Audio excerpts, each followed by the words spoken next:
at 6:30 Eastern. Also this week, the House will take up a measure repealing the FCC's net neutrality rules and a bill that would strip the EPA's regulation of greenhouse gas emissions. And, of course, we'll all be watching how the battle over the budget shapes up as short-term funding for the federal government to a government shutdown. And now to live coverage of the U.S. House here on C-SPAN.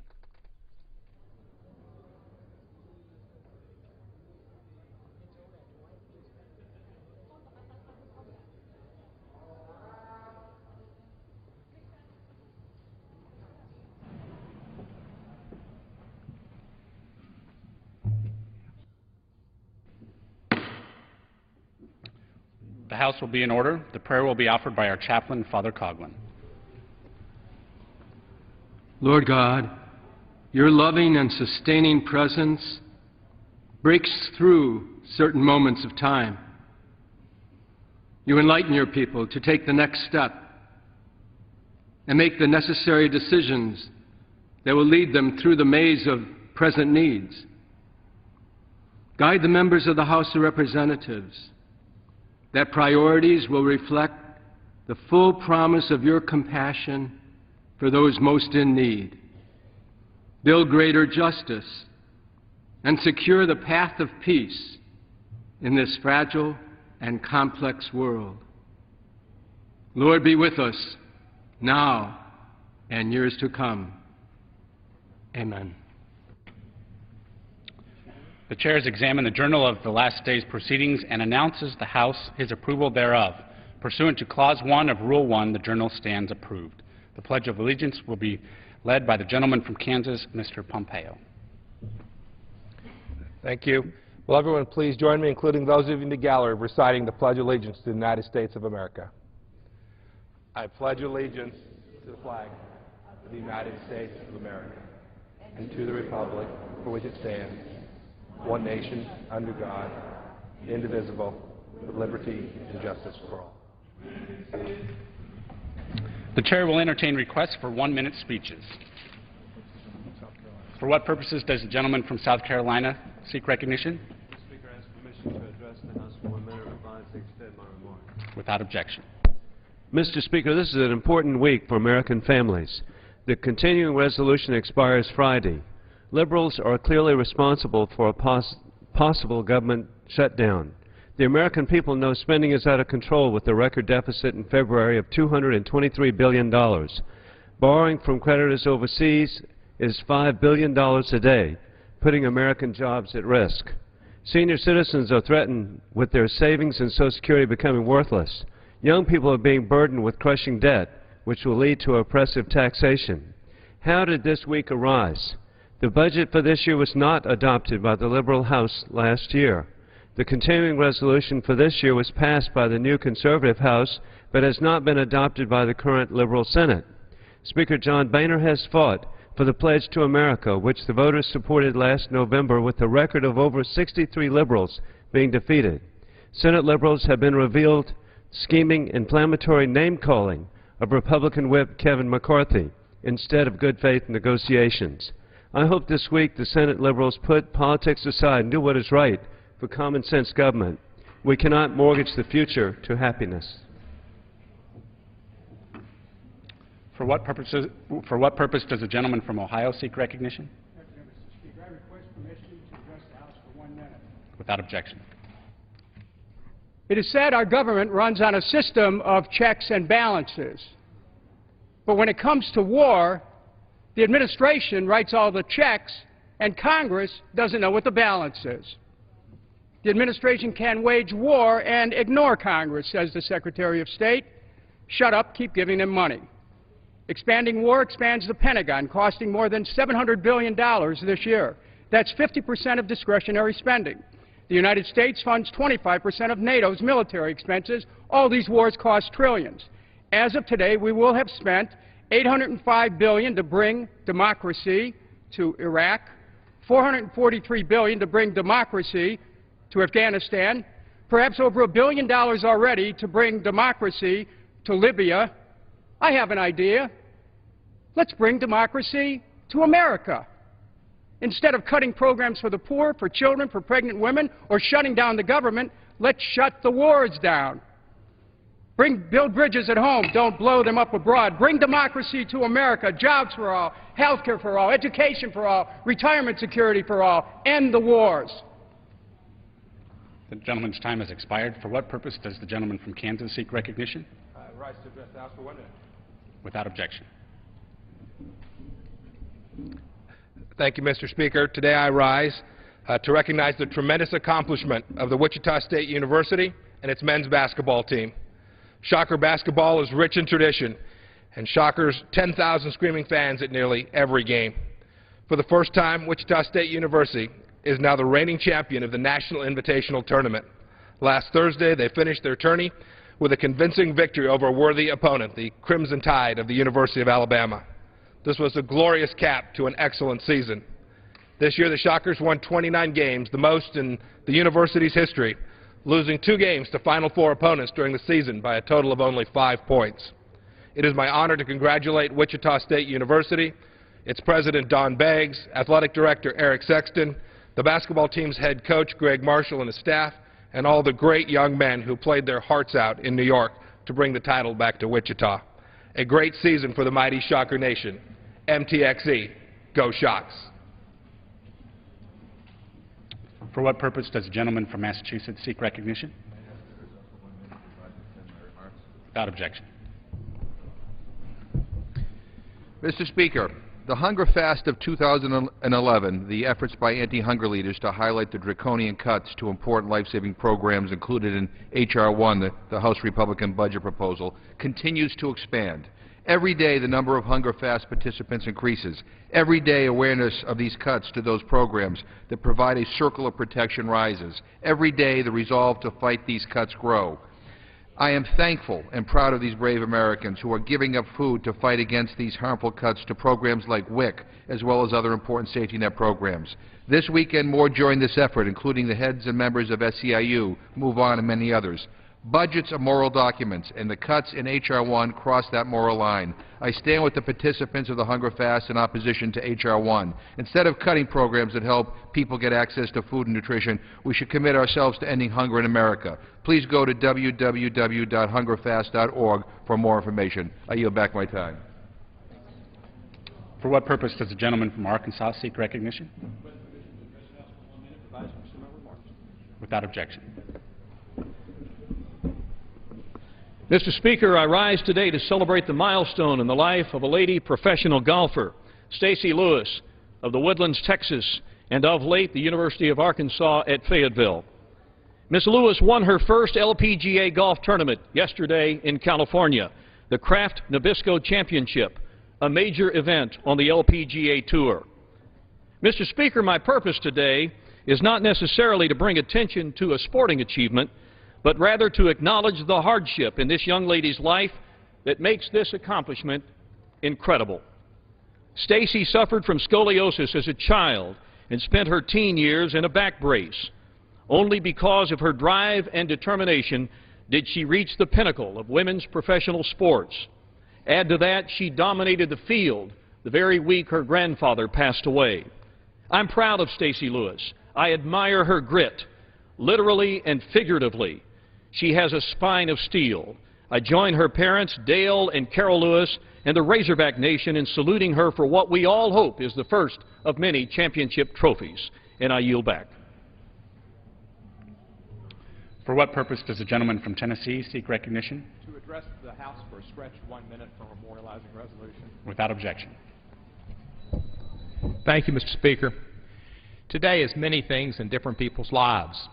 To many, it's the NCAA final tournament game. To many, and in my city of Memphis, Tennessee, it's a day that 43 years ago, Dr. Martin Luther King was assassinated. It's a holiday in my city, and we reflect on his great talents and his dream, and reflect on all that we've learned since then. But on yesterday, the 3rd of April, a great Memphian named Larry Finch died. He put together those 2 events. He was a basketball player and a basketball star like none other in Memphis, and maybe like none other in the United States of America. And he was a person who brought people together in the way that Dr. King dreamed they would. A city of Memphis that was split and hurt and racially divided in 1968. And because of that racial divide, it caused Dr. King to have to come to Memphis to stand up for the sanitation workers and the right of employees to have bargaining units and a dignity in life. And Memphis was even racially hurt more because of that assassination. But Larry Finch stayed home in Memphis, a local basketball player who really was the first great basketball star of African-American descent to play at Memphis State. He took our team to the national finals in 1973 and united the city like never before.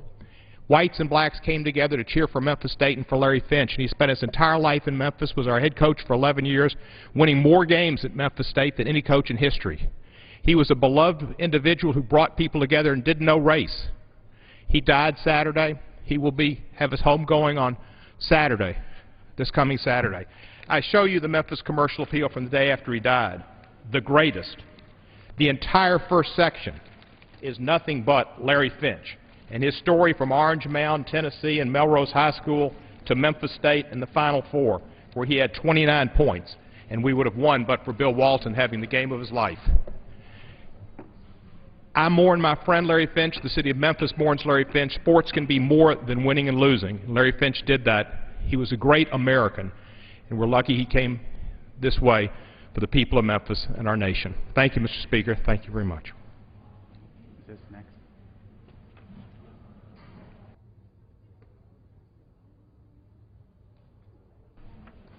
Pursuant to Clause 8 of Rule 20, the Chair will postpone further proceedings today on the additional motion to suspend the rules on which a recorded vote or the yeas and nays are ordered, or on which the vote incurs objection under Clause 6 of Rule 20.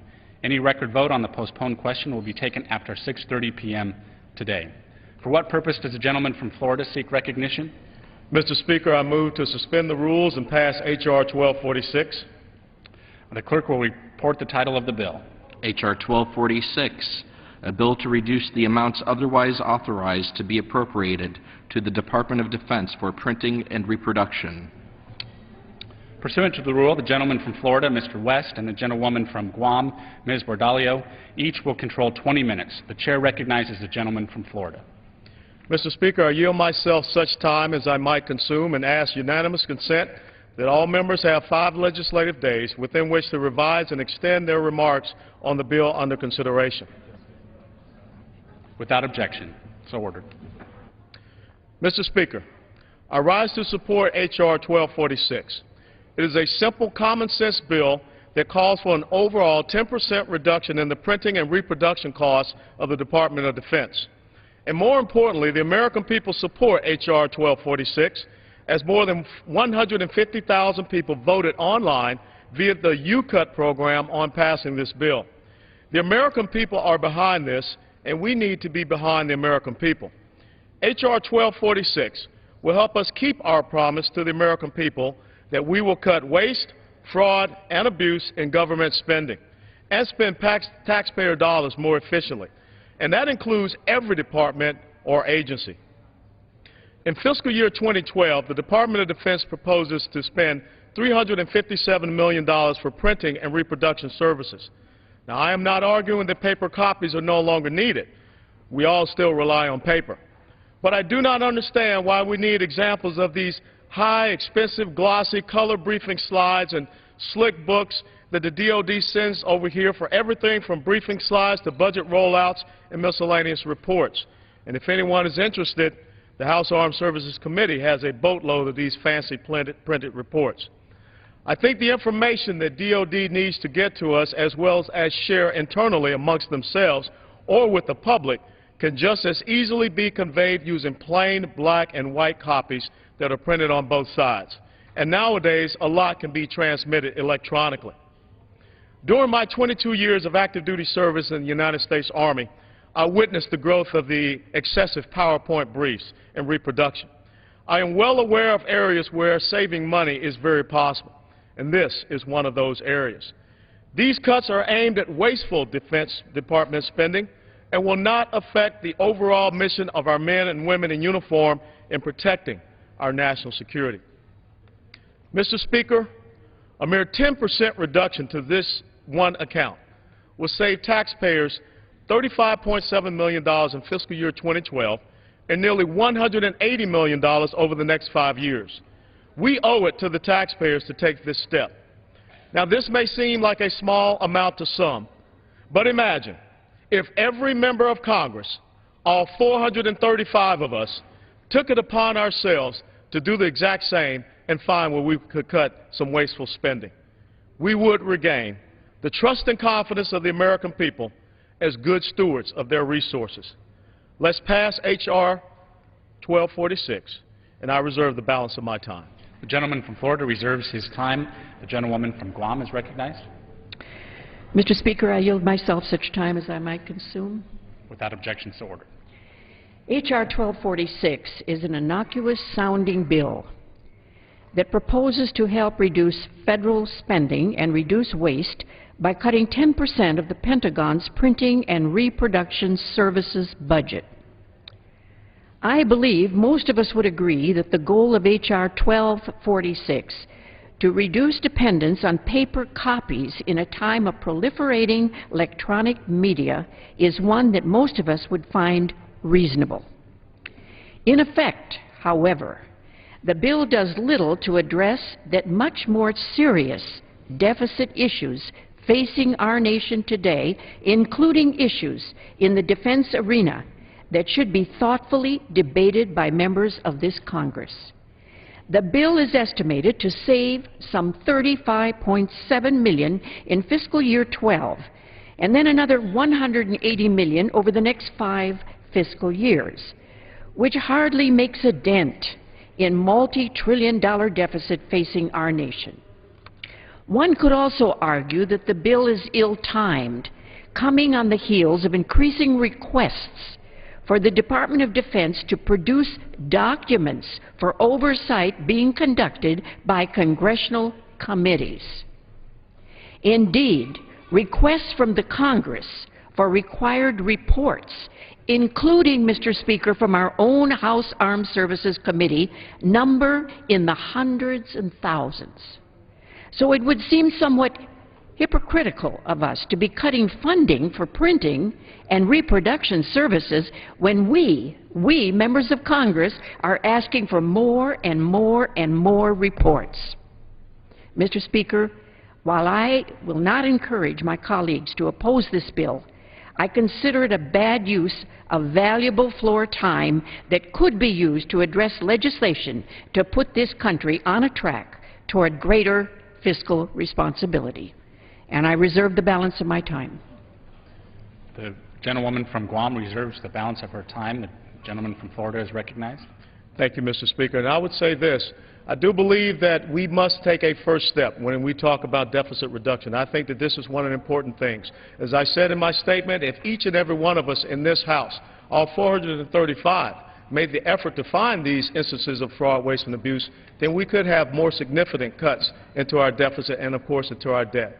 And I think at a critical time when the gentlewoman from Guam just stated, maybe perhaps also following along with this, we do need to look at the amount of requests for reports that we're having. But still, as we are talking about the efficiency in the Department of Defense, this is a first step toward that efficiency occurring. And I think that anyone that would not be willing to support this says that they're not willing to take that first step toward getting the Department of Defense and all our departments and all of our agencies to be more effective and more efficient. But as well, that does start with us here in the members of the House of Representatives. I reserve the balance of my time. The gentleman from Florida reserves his time. The gentlewoman from Guam is recognized. Mr. Speaker, I would like to correct the previous speaker. There are 435 voting members of Congress, but there are 441 members of the United States House of Representatives.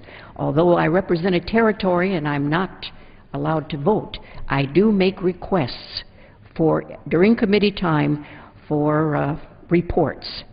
So I just wanted to make that correction. And I reserve the balance of my time. The gentlewoman from Guam reserves the balance of her time. The gentleman from Florida is recognized. Mr. Speaker, at this time I have no further requests, and also apologies to you, Madam. I am prepared to close after my colleague has yielded back her time. I continue to reserve the balance of my time. The gentleman from Florida reserves his time. The gentlewoman from Guam is recognized. Mr. Speaker, I yield back my balance of my time. The gentlelady from Guam yields back the balance of her time. The gentleman from Florida is recognized. Mr. Speaker, I yield back the balance of my time. The question is, will the House suspend the rules and pass H.R. 1246? Those in favor say aye. Those opposed say no. In the opinion of the Chair, two-thirds being in the affirmative, the rules are suspended. Mr. Speaker, I request the yeas and nays. The yeas and nays are requested. All those in favor of taking this vote by the yeas and nays will rise and remain standing until counted. A sufficient number having risen, the yeas and nays are ordered. Pursuant to Clause 8 of Rule 20, further proceedings on this question will be postponed. Pursuant to Clause 12A of Rule 1, the Chair declares the House in recess until approximately 6:30 p.m. today. So lawmakers taking another break here, having finished debate on a bill cutting 10% from the Pentagon's printing budget. They'll be